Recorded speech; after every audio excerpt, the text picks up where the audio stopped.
All right, I think we're live. I'm just gonna share this around to my page because that's what I need to do right now. All right, so title of this stream is "Do I Mean to Trigger People?"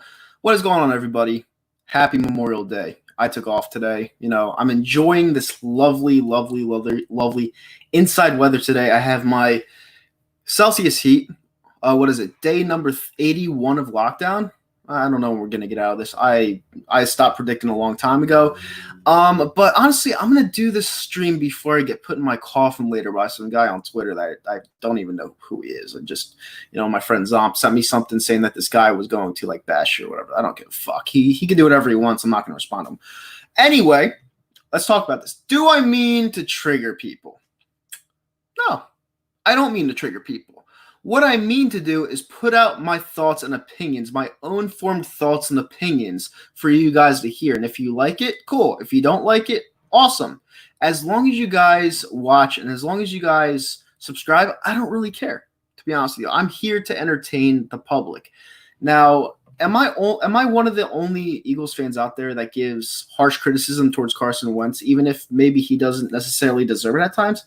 Yes, because I am that type of fan that I feel the team just needs to win as a whole. It's not about one person to me. It never has been, never will be. Not with McNabb, not with Jeff Garcia, not with AJ Feely, not with Nick Foles. Just every single player on this team needs to perform for us to have a chance to win the ultimate goal in the Super Bowl.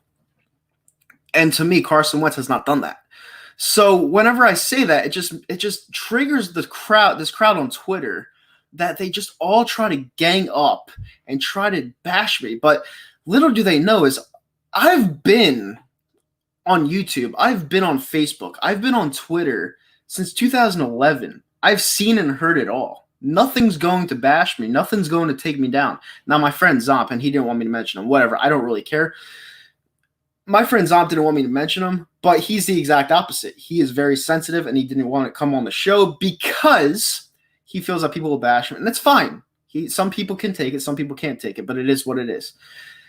But for me to put out my honest opinions, my true formed honest opinions on Twitter on a daily basis, I brought up the fact that I think I put out a fact that Carson Wentz, I bashed Carson Wentz the other day, on Saturday, and people brought up a tweet from 2016 saying that I would have rather went with Sam Bradford over Carson Wentz going into the season. This tweet was from February 26th of 2016, 3 months before the NFL draft. And I might mind you, Sam Bradford was looking for a new deal at that point. So, yes, I did put out a tweet saying I would rather go for Sam Bradford over Carson Wentz because let's face it, Carson Wentz was from one DAA school, whatever you want to call it, all right? We didn't know who this guy was, and we were ready to put all of our chips in the basket for this guy that played on a lower level, opposed to a guy that graduated from Oklahoma. The top overall pick from Oklahoma had injuries throughout his career, and I was just ready to give it another go with Sam Bradford. As much as I didn't really like him, I was just ready to go with him over a potential project, because this guy was a number one pick that played on a big level, And towards the draft, closer to the draft, Sam Bradford had these words in his press conference that really shook me. It didn't seem like he was an all-in guy and was just looking for money. So I was like, you know what, let's just go with whatever we do in this draft. I didn't necessarily say that Carson Wentz was going to be anything good, but if they wanted to go that route, I would have went that route too because let's face it, the team over everything, it's not about one player. So when they drafted Carson Wentz, at that point in time, I was all in. I was all in on Carson Wentz at that point in time when other people thought we traded the farm away, which wasn't the case. If you look at what we traded away for Carson Wentz, it really wasn't all that much. All right, we kind of fleeced the Cleveland Browns. And the Cleveland Browns, let's face it, they got Baker Mayfield, and they're still looking for wins. All right, but when you win a Super Bowl, your consistent mindset every single year should be to win another one. All right, it shouldn't be to go backwards and try to say that, oh, Carson needs to win his now, and everything revolves around Carson. It won't be the same until Carson wins that. Why? Can't we just fill the voids on this team that make the team better as a whole instead of worrying about Carson Wentz? Carson Wentz didn't have many options last year. I think we had 11 injuries on the practice. Yeah, 11 injuries, and we had to bring up a ton of practice squad guys. I get it last year. Last year was a shithole, and we still got to the playoffs somehow miraculously. But when you look at the overall foundation of the team, all right, and you have a guy that just is unreliable 2 seasons out of 4 seasons, yeah, I'm going to have some harsh criticism towards that guy consistently. I am, because I want him to be better. Now, I have set myself up to where if Carson Wentz comes back to his form that he did in 2017, I'm going to get bashed for it. And people are going to be like, oh, go root for another team, whatever. I'm ready for that. You want to know why I'm ready for that? Because I can take it. Some other fans can't take it. Some people can't put out their true, honest opinions on what they think revolving around the Philadelphia Eagles. Real fans want to put their thoughts out there, but they can't because they're scared of what people will think about them. I'm not one of those people, all right? I don't care what people think about me. That's why I go on Twitter and put my informed opinions out there every single day. Like, for example, Donald Trump. People hate Donald Trump. I retweet his stuff, and I think he's the better option than Joe Biden right now. I'm not going to get into a political discussion of why I think that, but I'm not scared. I will put it out there because I don't care what people think about me. Like, that's just not something I think about. And, like, people think, like, this guy that says he's going to make a stream about me and my friend Zom tonight, does he really think that I care? I don't care. I'm not going to respond. Fuck, I'm probably not even going to watch. I'm probably going to like get a sentinel link that this guy that's probably like 500 pounds is bashing you. I don't give a shit. Like, I really don't care. People that have followed me on Twitter should know that I don't care. I put out my opinions. I put out my opinions based on what I think and what I feel at that particular moment, whether it should get tweeted or shouldn't get tweeted. All right? Because that's my venting space. Twitter is my venting space. And I have almost 1,300 followers on Twitter doing nothing. Some of these people base their brands. Some of these people base their lives off of Twitter. I'm on there to play fuck around game. I don't give a shit. I don't care about growing on there. I just miraculously have almost 1,300 followers on there. And my ratio is way off. 1,300 followers, I follow like 400 people. You want to know why? Maybe it's because number one, I'm entertaining. And number two, I don't give a shit about what I say. I don't care if you like my opinion. I don't care. I don't try to appeal to a crowd. I don't try to do that. That's probably why I'm stuck on the number I am on YouTube. Because the people that are growing right now, all right, and I will talk about this because, you know, let's face it, I'm going to mention it because it was brought up in a video. It was kind of a subliminal video yesterday by Lord Brunson. But Brunson, I'm going to talk to you for a second because obviously that video was about me. In my comment section the other day, PatsFan12 said that Lord Brunson said that Carson Wentz is a Hall of Fame quarterback already. He didn't say trajectory. He said Hall of Fame quarterback already. So me, basically, instincts kick in. I'm like, he's a moron. All right. Now, honestly, maybe, just maybe, I shouldn't have said it like that because let's face it, I'm actually very proud of Lord Brunson from where he came and then where he is now. I'm very proud of Lord Brunson. So, Brunson, if you took that, if what I said really hurt you, I apologize for that. And I don't apologize much. I apologize for that because maybe I just shouldn't have said it like that because you have your thoughts. I have my thoughts. We have opinions. We like the same team. So I will apologize for that. All right. I'm a very stubborn guy. I usually don't apologize for what I say, but you know what? You have been doing a great job. You've been doing a good service to these guys. And you know what? Your opinion is yours. My opinion is mine. All right. If you want to think that Carson Wentz is a Hall of Fame quarterback right now, go for it. All right. I'm not going to stop you. No one else is going to stop you. Keep kicking ass, bro. You're really doing a great job to this fan base. But I just, it came out of the spur of the moment because he's not the only one that talks like that. You know, the whole Philadelphia Eagles fan base thinks that Carson Wentz could do no wrong. And I don't see it. Like, I look at the whole foundation of the team, like I said earlier, and I just think that we could do better as an overall team. And it does start with the quarterback because he's the captain of the ship. He's getting paid the most. And when he left the game against the Seattle Seahawks, of course I was mad. And obviously on Twitter, I had the tweet that blew up Twitter. They were like, fuck you, go root for another team when the season was over at that point. There was no coming back from that season at that point. And, you know, I had that tweet that blew up Twitter basically calling him a pussy because he was getting paid $100 million to like take himself out of the game. That's not what a quarterback should do. That's not what a leader should do. And I'm not going to go back on that one because I truly believe in what I said. I truly believe that. It's like if he was seeing double, if he was seeing triple, why are you hunting geese the day after? Like, why are you doing your normal hunting activities after? Why were you going to get cleared on Tuesday if the concussion was that catastrophic? You know what I'm saying? So no, I'm not going to go back on it. If anything, I double down on it. I really would, because I want this team to win. You know, I don't go to the stadium. I don't spend $200 to $300, even $400 for a playoff ticket to watch my team lose in the first quarter. I don't do that. I go to that game expecting us to win. And when the leader of that team pulls himself out of the game, of course I'm going to be pissed off because we had no shot at that point. Now, I thought that Josh McCown could have been a service, but looking at the dog shit we had on the field, like with Greg Ward, Perriman, all the dog shit we had, we didn't have any of our starters on the field. That game was practically over versus a Seattle Seahawks team that, face it, wasn't really that good. They weren't. Green Bay was up by, 17 points, 18 points in the second round game. And obviously they put left their foot off the gas at the end of the game, but Green Bay wasn't that good of a team, and they were kicking the shit out of Seattle. We could have beat Seattle with Josh McCown on a torn hamstring. That's how overrated that Seattle team was. So yeah, I was very pissed off. I was extremely pissed off when I tweeted that out. But do I mean to trigger people? Sometimes I say words that pinpoint accuracy into someone's nerve system because I know what I'm doing. All right. It causes generation for comments. All right. I'm a good person to start a conversation with. If you want to have a conversation with me, I could go hours. All right.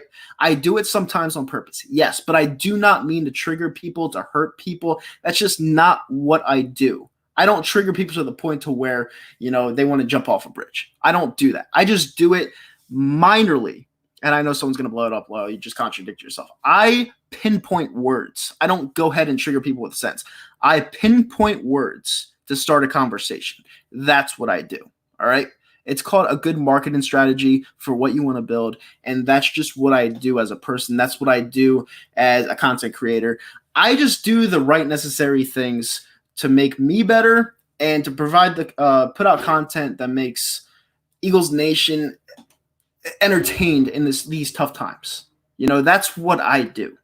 All right. I'm not here to play the nicest guy on the internet. I'm not here to be the nicest, the most liked guy on the internet. I don't even want to follow him. I don't want to be liked. All right. I'm just putting out my opinions based off what I think. All right. And a lot of people, especially on Eagles Nation or Eagles Twitter, don't like it. And it's tough. I'm going to keep being myself, who I am as a human being, because it's what I do. I tell you the truth 100% of the time. Now, I'm going to tell you the truth on something else. I pulled up Carson Wentz's stats on Wikipedia. All right. Now, Wikipedia, obviously, everyone's going to be like, oh, you can't always trust Wikipedia. Well, I always do trust Wikipedia because they're always on. So Carson Wentz, Lord Brunson was talking about the Hall of Fame numbers of Carson Wentz trajectory. All right. So he has almost a 64 completion percentage, 97 for 35 ratio when it comes to touchdowns, interceptions, 14,000 passing yards, and a 93 passer rating, which trajectory-wise, Hall of Fame, those are excellent numbers, and he is right in that aspect. But when I look at the landscape, when I look at everything as a whole when it comes to him, and he doesn't win against teams that have winning records, that's when I say, and that's when I excuse those numbers, because I'm like, yeah, he has great numbers as a quarterback, but how many games do we win out of those numbers? It doesn't really correlate. You know what I'm saying? Like people like Eli Manning, he's going to be a Hall of Famer, but people were questioning if he'd be a Hall of Famer if he didn't get that second ring. And he played every single game. You know what I'm saying? You know how hard it is to get into the Hall of Fame? It's tough. It's very tough to get into the Hall of Fame. This guy, Eli Manning's talking about, some people have him as like a fifth ballot Hall of Famer. He has 2 rings and he played almost every game. Carson Wentz didn't finish every single season, didn't finish 2 out of 4 seasons. So that's why I'm saying that, you can't. I understand that you're excited. I understand that you love your franchise quarterback. And listen, I love Carson Wentz too. He's a Philadelphia Eagle. I ride with the quarterbacks. But when people surround him, when people coddle him like the fan base does, and when they didn't coddle McNabb like he did when he had nobody, it bugs me a little bit because he was a Philadelphia Eagle too. You know, what was wrong with McNabb that isn't wrong with Carson Wentz? You know what I'm saying? It's the same people that bashed Nick Foles after he won us a Super Bowl. It's like you should never really bash a quarterback that plays for the Philadelphia Eagles. The only reason why I do it is because I'm pointing out his flaws to make him better. You know, he has some major flaws, and I'm not saying minor. I'm saying major flaws. You know, his awareness in the pocket isn't the best at all. For a guy that has flashy stats like that, his awareness in the pocket is not the best at all. Like, it's borderline below average. Like, it really is if you think about it. And, you know, this was just a mini stream. It really wasn't something that I had planned, but it's something that I had to put out there because there's a lot of people out there that just think that have the misconception of what I think, but I just say what I feel. I don't go out there trying to trigger somebody. I go out there just saying what I feel, and you could say it sticks, it doesn't stick, whatever. And I'm ready to get bashed. I'm ready to get bashed if he performs well. And guess what? If he performs well, I will take that bashing with pride because I really will. Because I want him to do the best that he could possibly do. Because I want this team to win on the Super Bowl. I really do badly. I just don't believe right now, like from what he's shown me the last 2 seasons, that he can get it done. That's just my honest opinion. I'm going to read some of these comments. Rob is trying to start shit with me again. It's okay. It's my boy Rob. He's not 17. Eli is the most overrated player in NFL history. I agree with that. I'm not gonna lie about that one. I feel like the Eagles are on a good track, better than most teams. They are on a good track. They signed a lot of good weapons for the offseason. They signed a lot of track stars, which will give Wentz his ammo he needs. So obviously there's no more excuses this year. It's just I want it to end. You know, I just want it to end to where this fan base is like, you know what? Let's win games as a team. Let's stop talking about the quarterback. Let's get back to where he wears Eagles football. Now, the only time that I saw this last year, unfortunately, was against the Seattle Seahawks last year. When the Seattle Seahawks came to Lincoln Financial Field, it was raining out, it was windy, it was miserable. Carson Wentz got booed off the field for the first time in his career. I remember that exactly where I was sitting for that game. All right? The fans were like, what the fuck are you doing? You know? And then all of a sudden, we lose to Miami. Then it goes back to the blame on the defense. Then we win 4 straight games, and then we go to the playoff game, and then everyone loves Carson again. He can do no wrong. It's like, you know, it almost set us up for the perfect situation to where the fan base can just boo its own players again when they're not performing well. Not, hey, better luck next time, man. It just bothered me, you know, and it is what it is. It is what it is. Nice freak, you're the Donald Trump of the Eagles fan base. That's a good thing. Listen, I'm whatever. But you have to understand, not everyone's gonna like what people say. Not everyone's gonna agree with what people say. But as long as you put out good content, as long as you put out your voice, people will listen. You know, no matter what they agree with you or if they don't agree with you, people will listen. And that's just my goal at the end of the day. Now, Zomp is chiming in, my buddy pal that is not on the show because he was afraid he'd get ripped to shreds by the people on Twitter, but that's okay. Defense, Miami gave up 30 points. Of course, it's the defense. Yeah, of course it's the defense, but you have to realize something. Number one, Miami's a dog shit team, literally a dog shit team. And we shouldn't have lost to them, plain and simple. Should not have lost to them, plain and simple. Ryan Fitzpatrick always owns us. Carson Wentz had a good game that game. I'm not putting excuses on Carson Wentz that game. We should have won that game. It was against Miami. We should have won that game. You know, that's where I thought the season was over because it's like, if you can't beat Miami, who can you beat? You know? And at the end of the year where everyone was like, oh, we're done right now. Then you look at the 4 games that we had left and it's like, oh, we're still not done, but we're really a dog shit team. And then we get into the playoffs. Everyone's like, wow, he did such a good job. But in reality, we played dog shit teams and we got into the playoffs. It was kind of a 50-50 thing before those 4 games started, you know, because those teams, let's face it, beat themselves most of the time because they're bad. You know, so it was just one of those things that I took for a grain of salt. I didn't take much off of those last 4 games. It was a cool ride. It was a fun ride. But when he left the game with going 1 for 4 for 26 yards passing against the Seattle Seahawks in the playoffs, I was like, you know what? let's see what he does next year. I was pissed when he came off the field, but it was what it was at that point. Last year was just a miserable year. It was a horrible, terrible, miserable year last year. And I wanted it to end no matter what, like I did. Just not in that fashion. I wanted Carson Wentz to be on that field if we were to win or to lose. I didn't want there to be another offseason to where, he didn't win a playoff game, he didn't finish a play. I'm annoyed by it. The guy's going on his 5th year. I'm just annoyed by it. We would rather a dude who speaks his mind than a sheep. So to be honest, Nitro does fit the role well. Yeah. And you know what? The bigger content creators out there, they do appeal to a crowd that's all about positivity. I'm not going to say I'm all about negativity, but I'm more on the pessimistic side of this football team right now. That could change. I used to be all about positivity. Like, if you're not rooting for this team now, you should get the fuck out. Like, at the end of 2017, I was like, you know what? Carson Wentz went down, but Nick Foles has proven that he's won the big games with us before. So us being a great team, we had a shot in it. So don't give up just now. And there were people that were crying in their cars when Carson Wentz went down. It was like we were done, even though we had the number 1 seed wrapped up. And, you only have to win 2 games opposed to 3 games when you have the number 1 seed, and you're at home for both of those games. It's like, what are you talking about? We have everything in front of us. It's like, do people just forget that, we had an easier path than we would have if we were like 8 games back? And guess what? I'm even admitting that. I was looking at it, I was like, why are these people giving up? Like, it doesn't matter what happens in these last 3 games. The Giants game we had to win, but it doesn't matter after that because we already had the number 1 seed locked up. And both of those games were cold weather before the playoffs. Everyone knows that Nick Foles plays like shit in cold weather. Those games didn't matter, and we still beat Oakland. We lost to Dallas 6-0. Those games didn't matter. They just didn't matter. The toughest game in the playoffs was the Atlanta game. That was the toughest game because Atlanta was coming off of the Super Bowl and they were looking for revenge, and we beat them in the cold weather. Our defense was great that game. Our defense was phenomenal that game. That was a great team in 2017. That team is long gone.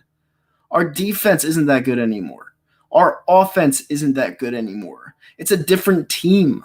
It's a completely different team. Those teams come maybe once every 10 years if you're lucky, if you don't have a foundation built. That was such a random year. Like, people don't understand that. It was a random-ass year. In the offseason, we won in the offseason signing LeGarrette Blount. We won in the offseason signing Alshon Jeffrey. It was just a wire. That's why I'm saying it's not a fluke, because that was actually a great team. But everyone knows when a great team succeeds the way they did, those teams break up. All right. And when we lost Frank Reich, when we lost Joe Douglas, we haven't been the same. We haven't been the same. We had Joe Douglas for one more year. Going into 2018, we got to the playoffs, and then he left. We're not the same team. We're just not. And Jake Elliott was a big part of that piece too. And we brought him in because Sturgis got hurt.